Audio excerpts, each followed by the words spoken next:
గుడారంలో అతిథిగా ఉండదగిన వాడెవడు? నీ పరిశుద్ధ పర్వతము మీద నివసింపదగిన వాడెవడు?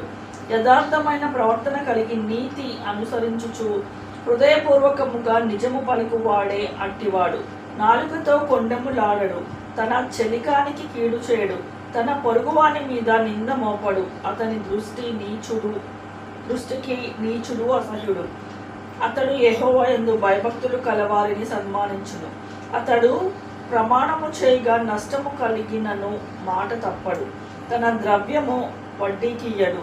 నిరపరాధిని చెరుపుటకై లంచము పుచ్చుకొనడు.